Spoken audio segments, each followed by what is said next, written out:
Welcome to the Insurance Revolutionized podcast brought to you by Success Without Sacrifice. I am your host and coach, Honoree, and here on the podcast, we are on a mission to revolutionize the way women in insurance do business. We will be interviewing women who are changing the face of insurance, as well as giving you tips and inspiration to grow your agency to new heights without sacrificing what is most important to you. Let's get started. Welcome back to the podcast today. I have Leslie Shields here with me today. I'm so excited for our conversation. We were just talking RV life a little bit. She is not a full-time RVer, but they have an RV, and she was telling us about how the awning got ripped off the side of their RV and now it's out of commission. And I was joking that we always pull ours down because this is our house and we can't afford to have it out of commission. Yeah. Leslie, thank you so much for being here. Tell us just a little bit about you, who you are, what you do, and all of that good stuff. Yeah, so it's such like the big question, right? So I own an insurance agency. I've been in health and life for about 8 years and have 6 agents under that division of my company. This last year, we can get into like a little bit of manifesting and that kind of thing later, but I knew I wanted to grow and I wanted to add more agents. And so it was, thinking on it. I guess I wasn't very specific about where I wanted to add agents. So I ended up bringing on a partner who I've known for several years to launch home, auto, and commercial insurance. And she's also taken us into the bilingual market, which is amazing. And we're really excited about that. And so we've really just started selling in that side of the business in the last month or so. But I'm also a mom to Harrison. He's 2.5, and my husband, Chris. So we're in Fort Worth, Texas. I am from this area, DFW originally. Done a lot of travel and I'm a pretty old mom, didn't have Harrison until my late 30s. And so we've done a lot and then done a lot with him. And like I was telling you, we got the RV after when I was pregnant and have hauled him all over the place in that thing. So it's been quite the adventure. Was pregnant in 2020. That was also an adventure. So while launching my agency, so we can get into that too. That was fun. And we employ almost all moms and some pretty heavily involved grandmas. So that's us. That's our basis. I love it. Okay, so you've been in the insurance industry for 8 years, you said, right? Yes. When did you start your agency? So I went completely independent, like leaving FMOs and all of the working for the big guys in November 2019. Yes, folks, just a few months before the lockdown. So that was fun. So yeah, I started on my own in November 2019 and really started hiring I knew I wanted to hire and I knew I wanted to grow, but really out of pure survival because I was due in the health and life world in the middle of open enrollment. Oh no. Yeah. So situationally motivated. When you were, so I'm guessing when you started your agency, you were not pregnant yet? Didn't know you were pregnant yet? Or you did know? November 2019, I was not, but found, yeah. So got through open enrollment, that one on my own, finished that up. And then, in post open enrollment recovery, January, February, we found out we were pregnant the same week of lockdown. Oh my goodness. I have talked to so many people that were pregnant and had babies during lockdown, and I can't even imagine. Oh my goodness, I could not imagine having a baby and being stuck home without being able to like leave the house or be around people, like just mental health wise. Yeah, it was rough. Oh gosh, I can't even imagine. Okay, so I'm curious. So it's not like, oh, I'm pregnant, I want to be able to make my own schedule. It was, I'm going to start at my own agency, I'm going to go out, and then you got pregnant. Just curious, do you think if you were pregnant, would you still have made the decision, or would you have stayed put for a little bit longer? So the companies I worked for before were very 1099. I was independent anyway, just not on I was with someone, but not on my own. So that was probably not a motivator for me, and probably wouldn't have been, because I did get to make my own schedule. My motivation was really owning my own destiny, and building something that was mine, and being able to grow in the way I wanted to grow it. Ooh, owning my own destiny. I love it. Yeah, because even as a 1099, like, yes, you have freedom to an extent, but it's still not yours. Yeah. Um, okay, so let's talk about that a little bit. So you obviously all moms and grandmas now. Was that the vision when you started your agency, or did that come after you had your child? I think it was I've been big in women in networking, women in business, and I've had a passion for that part of business since the beginning. That's where my heart lies.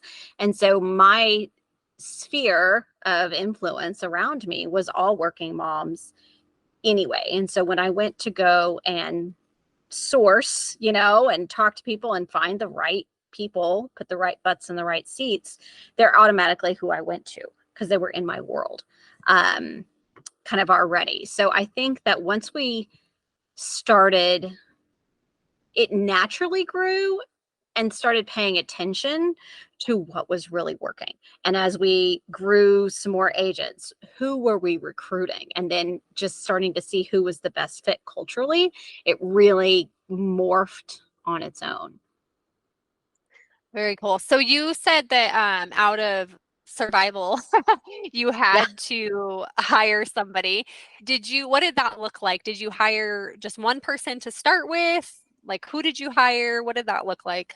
Yeah, I had an assistant, part-time assistant with me for a long time, and she stayed my assistant. And then I had somebody who had done some minor hours here and there during open enrollment, and she and I had talked, at length over the last 12 months prior, that she was interested in getting her license. She was thinking about selling. She grew up in an insurance family. Her mom had owned an agency. And so she actually, I always say this when I do an interview, I'm like, I hope my mom's not listening. But Heather, knew I was pregnant before my mom, because I had to save my business. And I was like, hey, so remember you said you might want to get licensed? Let's talk about that.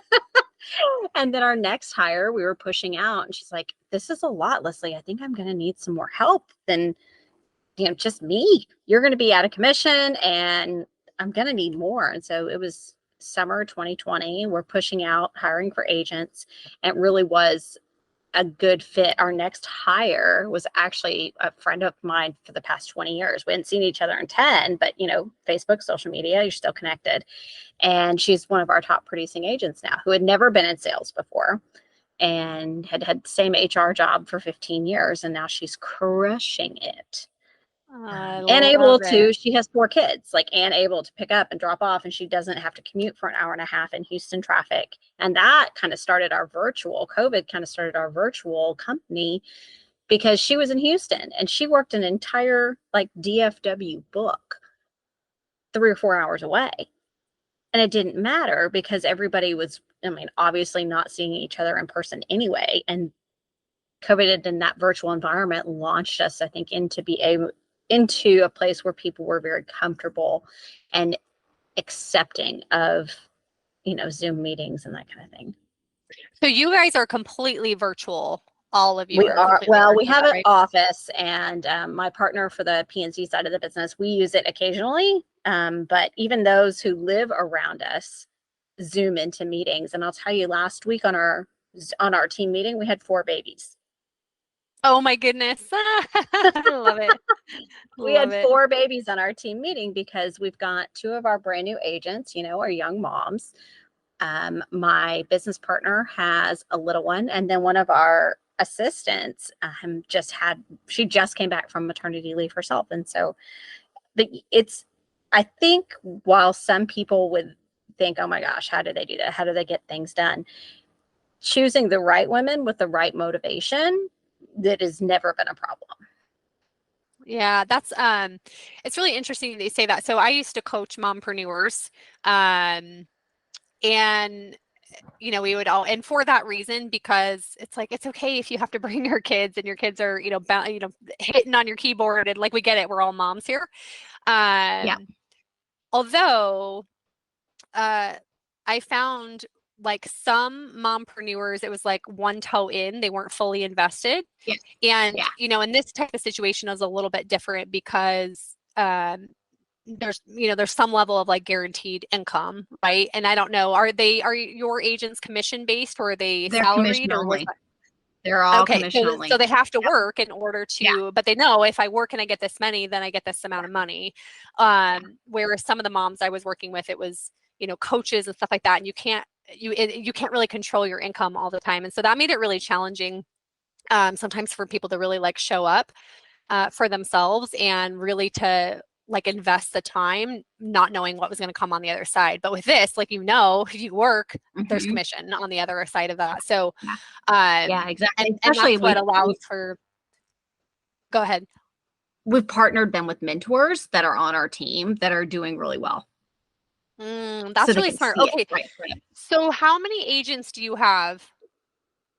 On the health side, we have 6, and then it's just my partner and I on the PNC side, because we just launched, and we hope to add 2 more by the end of the year. Awesome. So anytime because you typically hire people that they don't have any knowledge of the insurance industry, like you were explaining about your friend. So how are you, like, what does that training process look like to get them onboarded and to get them set up in the right way? What does all that look like? Yeah, so I've done the training myself up until just recently, and we've structured hiring in training classes. We started recruiting January after open enrollment, and we interviewed a bunch, and then we had like 3 or 4 who were interested in getting licensed, and we ended up with 2 really good candidates. And one of my most seasoned agents, Heather, who I mentioned earlier, kind of came in and saved my business. She's taken on the role of a sales leader, and so those agents are her trainees. She's working with them. We also work with several GAs, and we have really good carrier partners that we pulled in for several days of like an initial boot camp training, and then rely on my now sales leader to implement training and help with ongoing questions as they kind of launch into their first year. Nice. That's awesome. And I love the fact that you're giving an opportunity for moms who aren't in the industry. They don't know anything about insurance, but you're willing to train them and help them. Not everybody can do that. Do you guys help with the like exam process, or it's their responsibility to get through the exam process and then you guys help after they get licensed? Yeah, so we helped mentor them through some of the leading up to the exam. We told them where to get the training classes and how to do it. And then my sales leader checked in with them weekly to see how they were doing, how they're feeling, go over with anything that they needed. So we were there as a partner to walk them through the process. But I do ask them to pay for their own licensing exam, because I believe that it does 2 things. One, they own that. That's theirs. And it's something that it's their tool, right? And I also think for somebody new in the industry, and I think we talked about like the mompreneurs, sometimes they don't have the buy-in, and they're not all in, they're one toe in. And I think having them pay for their exam is also a little bit of a buy-in. Yeah, because they're committing to something. Yes. And they're more likely to put in the work if it's their own money. Exactly. Right? Yep. I love it. I asked that because I literally just got off another interview with Melissa Dillon, who's the insurance exam queen. And so we were talking about, the exam prep and, kind of the resources that are out there and some of the lack of resources that are out there and that kind of thing. So I was just curious how you guys did that since you're bringing on people that are not previously licensed. Is that when you make a hire, are you intentionally only hiring people that have never been licensed, or do you hire moms who maybe have been licensed, but they were captive agents and they want to come over to you? I have interviewed those people, and while they have been interested, it has to be, a lot of them are in a salaried position. And so because we are commission based, it has to be the right fit for the right person. And so I think that for me, not been necessarily a consideration. I also know I don't have to train out bad habits because they learn Right. everything from us. But I think it's just more about the fit, right? It has to be the right person with the right drive who can see, number one, and also let's be real, not everybody can, have the 4 to 6 month ramp up income wise. So it has to be the right person and the right fit and the right situation, and somebody who can see what's on the other side and know that, before they may have been making 25, 30,000 a year. And now that they're moms, they can't go back to making 25 or 30,000 and pay daycare because it's just not a possibility. And so with this, they can know and see other moms and other agents with us who are doing 6 figures after 3.5 years and go, that's what I want for my family. And it has to be something we actually have checked in, and we continue to iterate that is especially in the beginning, we all know that it can be a little frustrating. You're like, oh, the leads aren't the greatest in the beginning when you're first starting. You haven't built your base. You're learning how to quote and all that. And it can be a little deflating sometimes. And so just continuing to mentor them along their journey of, your why is what's your why. And most of my agents are doing it for their families. Yeah. I'm curious, how do you teach them to work from home with kids and be productive? Because that's one of the challenges, right? Because you had mentioned, they can't afford to send their kids to daycare. So it sounds like their kids are probably home or they're in school. But if they have littles and they have babies, right? How do you teach them to kind of balance that and to make sure that they're able to be productive and at the same time, tend to their kids that are home? Yeah, so I have an agent. Well, she's not an agent. She's actually an assistant. And I am just in awe of her. She had, when she started working for us, one son that is the same age as my son. So he's 2.5. He was like, I don't know, not even a year old when she started working for us. And then she just had her second. And even over the last year and a half, she's been with us. I was like, how do you get all this done? But she's part-time assistant. She's not a full-time, but she works from 10 to 2 in the middle of the day, which is her son's nap time. And then if she wanted more hours in the afternoon, when her husband got home, she would work from 5 to 7. And so she just kind of balanced it out in terms of what was available to her and her schedule. And sometimes she would have to call her mother-in-law and carve that time out. And so she could do it a little bit more. But the way she pulled it off, and the two right now, and they're in 2 groups, right? So one camp is the kids are in school and they're working while the kids are in school, or the kids are a little bit older and mom says, my door is shut. And, on your life, do not come in here. Unless you're bleeding or broken. Yes. Yeah. And then the other camp is they're napping because they're little bitty. Yeah. And I think too, you learn to be really productive in small bits of hours, and it helps you figure out what do I absolutely need to get done to, move the needle forward versus getting stuck in busy work. So Exactly. And then do you kind of have a culture of work-life balance? Is that a part of your mission? What does that look like? Obviously, you're a mom and you hire moms. So what does that look like? How do you communicate that to your team? Yeah, so we've done a team retreat every year for the last 3 years. And last year's retreat, we talked a lot about work-life balance because I could tell they were answering emails at, all hours of the night. I'm like, y'all have got to breathe. I always say that there's no such thing as an insurance emergency. There just isn't. If you have an emergency, even in health insurance, your emergency is probably medical, and I can't help you with that.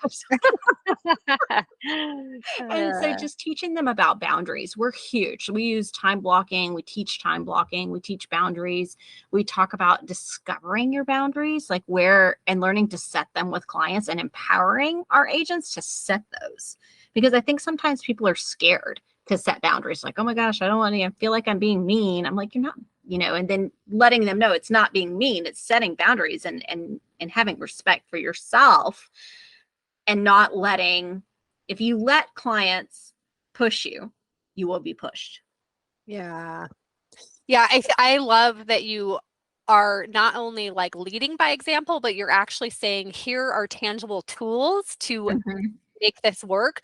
Because I think that's a lot of the and a lot of the clients that we work with who are successful, even successful agency owners themselves, are out of people pleasing, say yes to too many things on their calendar, don't have good boundaries, at the end of the day, or checking emails and, things like that. And it's all over the board and everybody's different.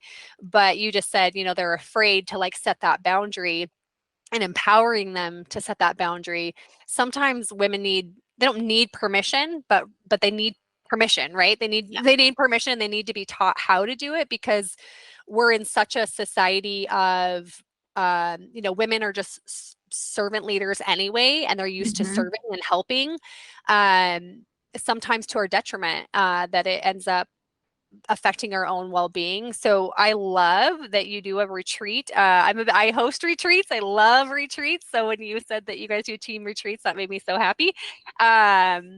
But the fact that you're teaching them how to time block and create boundaries is really incredible, and necessary, and probably why you're having such great success, and that your agents are having great success, because if they don't have those boundaries, they're going to get burnt out, or they're going to be really grumpy moms. Yeah. No, exactly. So I love it. So one of the things that you had put was hiring women and tapping into hidden employee markets. So I want to talk about that a little bit. What are kind of your tips, your tools, around that topic? Yeah, so I get a lot, and I think it really started with clients and building my own business. I get a ton out of like Facebook mom groups and building leads, building clients. And then when we started hiring, I started tapping into those markets and pushing out for, agents and looking for admins and finding them in places that you wouldn't necessarily expect. And then also, I think, and I don't know how often it happens in insurance, but I think in business in general, a lot of companies are very set on a degree or an education, and learning to look at someone's resume and say, you know what, they worked retail for 5 years. They were front of house in a restaurant. They know how to sell. They have customer service skills, and being able to see what a woman might be able to do without those letters behind her name, and being able to look beyond that. Oh, I love that. And even as a stay-at-home mom, and somebody that's, maybe they worked as like a teenager or something, but even as a stay-at-home mom, like the multitasking and the organization that you have to be able to keep a household running, so looking past it sounds like to me like you're looking past not only them not having a degree, but you're looking past into, okay, what can I turn this skill set into, or what is this equivalent to? And I was talking to somebody recently who's a teacher who's trying to transition into like wanting to do copywriting and editing and stuff like that. And she was like, I don't know how to write my resume in a way that like transfers over. And I'm like, you're an English teacher, somebody's going to look at that resume and they're going to realize the skill set there. Like, step out of the like you're too in your head, right? And so the fact that you can look at somebody's resume and pull out certain skills and see how that's going to relate to the insurance industry is really incredible. What other anything else that you wanted to say on that? What other tips, kind of resources? The one thing I wanted to say too that you said is, you said Facebook mom groups. I cannot tell you how many times I see in Facebook mom groups where people are asking questions about insurance, or in any Facebook group, really, like even in the RV groups and different, people are like, oh, what about, this insurance question. And so every once in a while you'll see, an agent pop in, hey, I'm an agent for this and this is what I recommend. But usually there's only like 1 out of 50 comments, which is really surprising to me. So you found a majority of your leads for yourself through Facebook groups. Facebook Yep. mom groups. And then now that's also where you hire from as well. Yeah. And I think like when I say like tapping into hidden markets, I think a lot of employers would overlook the mom at home with 2 kids and how she and question how she would be able to pull that off. And I Yeah. don't question it. I mean, and I think you can tell pretty quickly if somebody's not going to be able to pull it off, right? It has to do with, I mean, a determined woman is a determined woman. Yes. we given the right tools and the right I think structure tools for structure, we can make it happen. Yeah. I I love that. Yeah, and a lot of I've heard a lot of single moms end up in insurance, and actually interviewed at least one, if not two now. Um, because I think because insurance you can get into and you can make money quickly if you want to like put your head down and do the work. And if you have the right mentorship, but you don't always necessarily need a certain skill set depending on, who you're working with. But there's opportunities like you're presenting, where as long as you learn the skill and you know how to do it, you you can get it done. And so if somebody's motivated enough by the money and the commission, whereas other people, they need that safety and security Mm-hmm. right out of the gates. And like you were saying, those aren't your people. And so the fact that you know who your people are and who you're looking for, and that you're not making a decision based on experience or no experience. You're hiring based on if somebody's coachable, is what I hear. Yeah, absolutely. Yeah. Yeah. Yeah. Okay, so one other thing that you had said was like as one of your pain points was getting access to the boys club and landing the male CEO client. So let's talk about that for a Yeah. second. I mean, I think we've all experienced it, right? And I think, you may get the client, have the client, and then the owner of the company is on the golf course, and all of a sudden you get an AOR because his buddy who just started an insurance company is going to now handle his account after you busted your butt for 3 years. I think we've all been there. And so I think, a lot of my networking, especially at this point, and my advice would be if you're still a producer is to, and you're going after that client, is to elevate your own networking and to build contacts and put yourself in places. I like the networking approach, the table at a nonprofit lunch, having happy hour at the high-end bar downtown. Be where those people are, and then to protect, and even more than that, it's once you land it, it's protecting it. And I think one of the mistakes that I saw I made early on was, okay, we've got the deal, we closed it with the male CEO, he's handed me over to his HR person who I talk to 25 hours a week, but guess what, he has no idea that I'm putting all of that work and dedication into their account, because the HR manager is not going and telling her boss that I'm doing her job. Mm. And so it's just making sure that you're touching base with the owner, male or female at that rate, is touching base with the owner periodically and saying, hey, I just want to give you an update. We spent 10 hours last week on X, Y, and Z.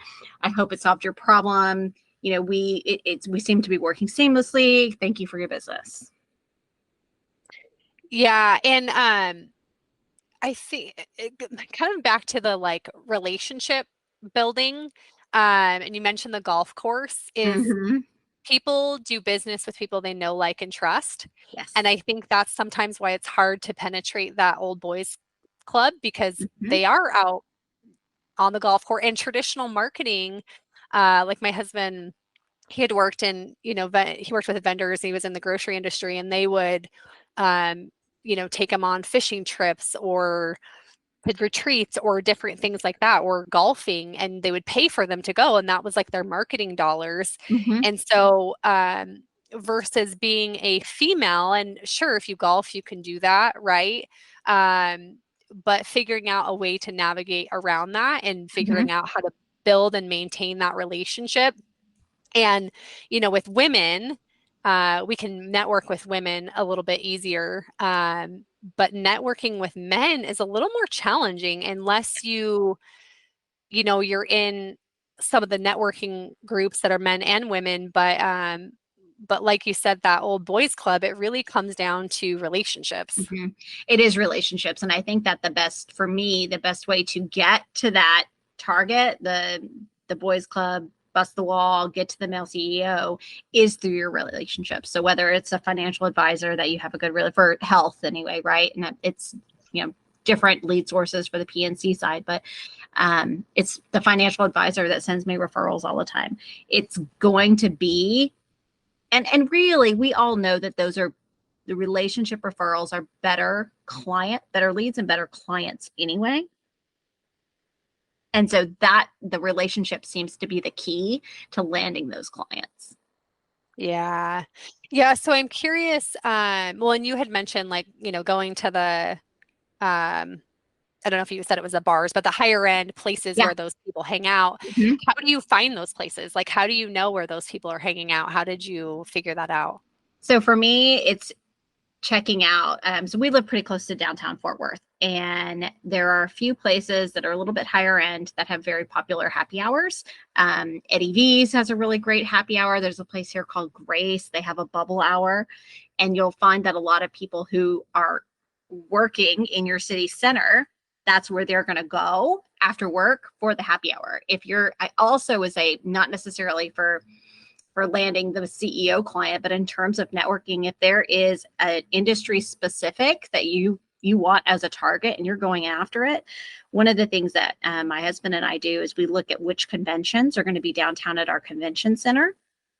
And if that's an industry that we're interested in targeting, hitting those bars and restaurants right outside of the convention center puts you into proximity to make relationships with people who are where you want to be. Oh, that's really smart. Okay, so I'm so curious. Okay, so you enter, one of these higher end restaurants where these people are going to be. How do you start that conversation? Like if somebody's sitting down, eating lunch or whatever, how do you start that conversation? Well, it's always at the bar. Sitting by yourself at the bar and I would say I've had more luck doing it by myself than if I brought a partner. But I think if you brought somebody, you would be fine too. But that person has to be on board for what the mission and the goal of being there is. If there's an organized happy hour, then that's, even better.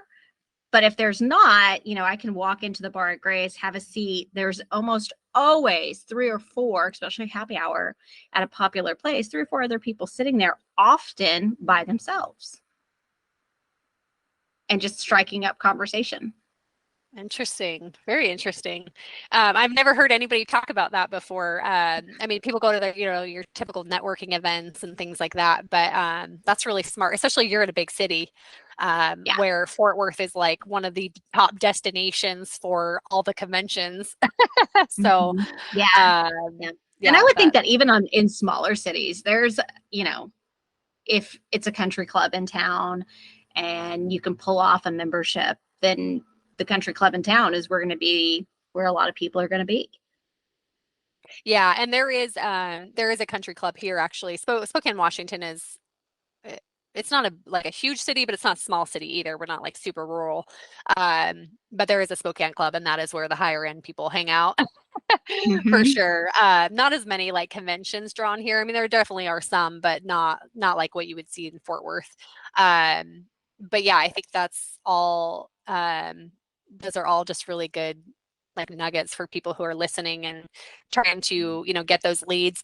Do you, with your agents, are you guys, I assume part of your process is teaching them how to get leads. And so you're having these types of conversations, I would imagine. Oh yeah, absolutely. Yeah. We, and I'm encouraging them, sending events, sending networking things that are happening, doing prospecting. I've said, here's my calendar, tell me 4 hours, give me 4 hours and give me a list, and I will go and show you how to walk into cold call businesses, give your card, introduce yourself. And then we are networking with them at networking events and providing those opportunities. Yeah, I love that. I just love that you really are creating like a holistic approach to really set these moms up for success, and you're not just hiring somebody for them to take your workload and then just leaving them hanging, right? And I'm curious, when you were a 1099, did you have that kind of support, or were you kind of left hanging, and that is part of where this all comes from? Yeah, I think to an extent, when I first got in the industry, the woman who recruited me in, we were really good friends for years before. And so she kind of mentored me. And even in her team meetings, though, if you listened to what she was telling you in terms of networking, in terms of ideas, in terms of how to get leads and executed, it worked. Mm. And so, yeah, I learned that from her. I think that multiple reasons in terms of me going out on my own had to do with culture and fit and wanting to do this on my own. Yeah, I love that. What is one thing that you're really focused on culture wise that you wanted to create? So this is the Insurance Revolutionized podcast, right? And you are revolutionizing the industry by hiring moms and giving them this kind of support. What kind of culture did you want to create and instill that you weren't getting otherwise?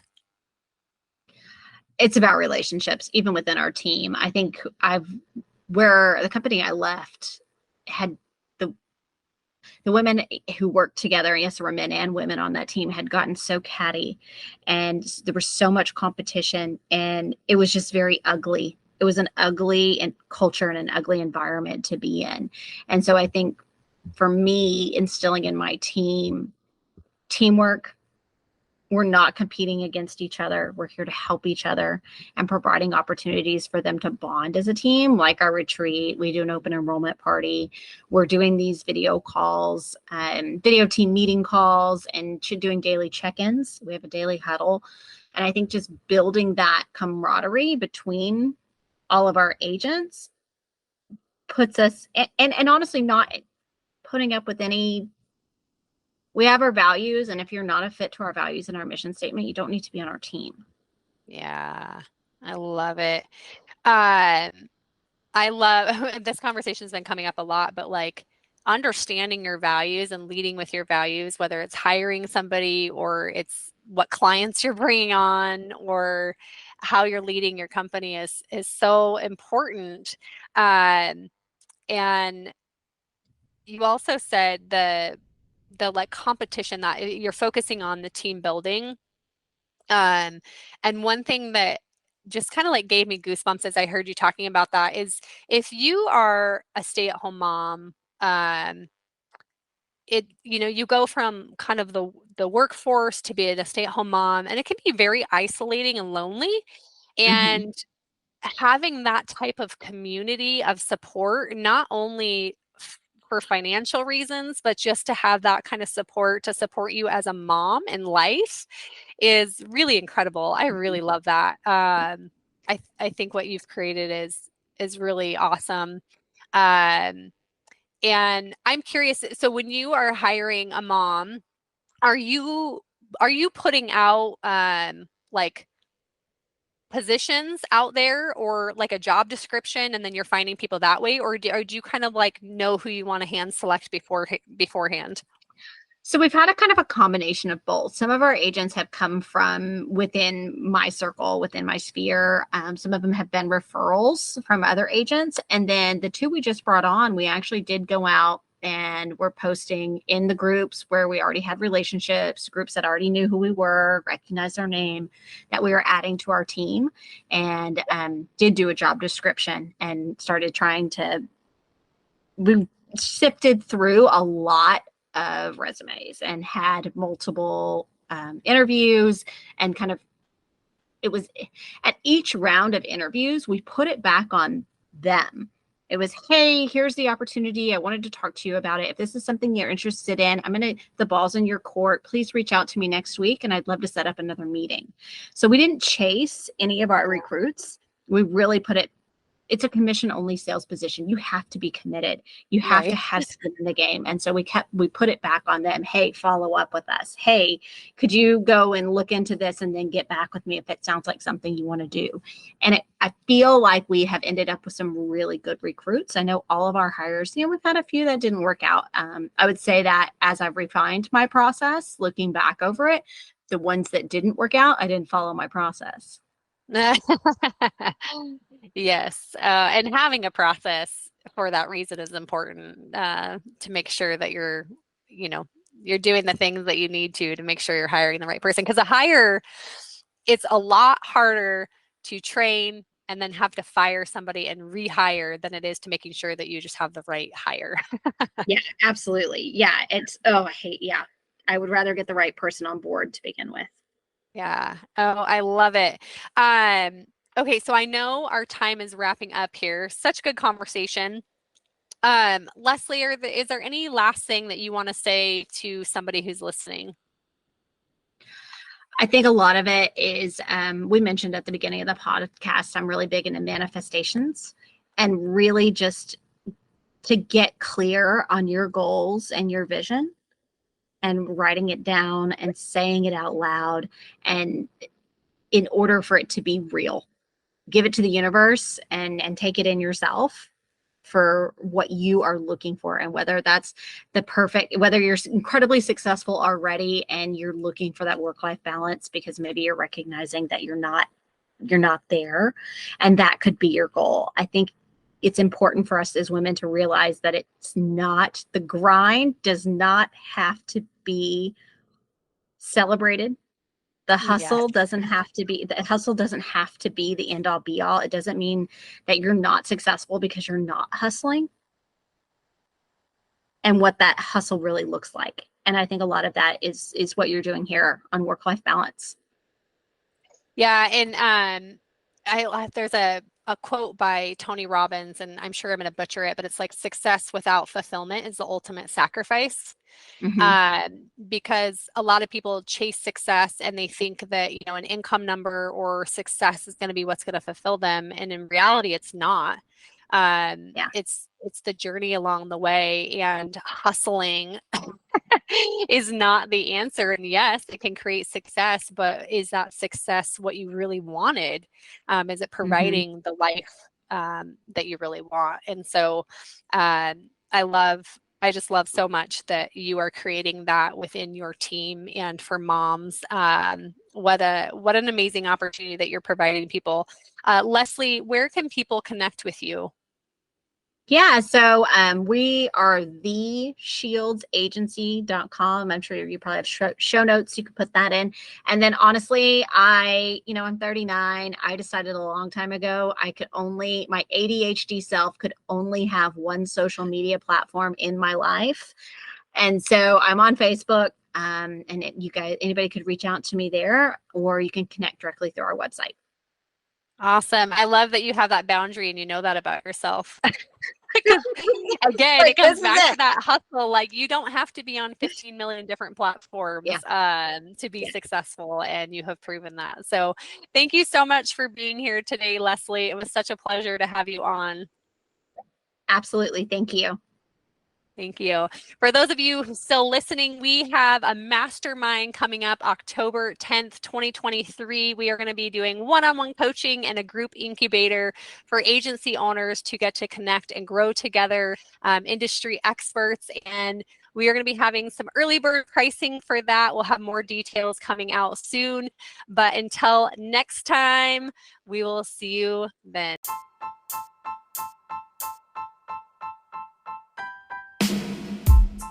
Thank you so much for listening to the Insurance Revolutionized podcast today. We know there is a lot on your plate, so it means the world to us that you stopped in to give us a listen. We hope you will join us each week as we dive into topics such as mindset, goal setting, productivity, self-care, and so much more. We want to inspire more women to have success without sacrificing what is most important to them, and we need your help. If this podcast has inspired you, would you do us a favor? Would you take a minute to leave us a rating and a review, or share with your friends? Let's change the face of insurance for women. Until next time.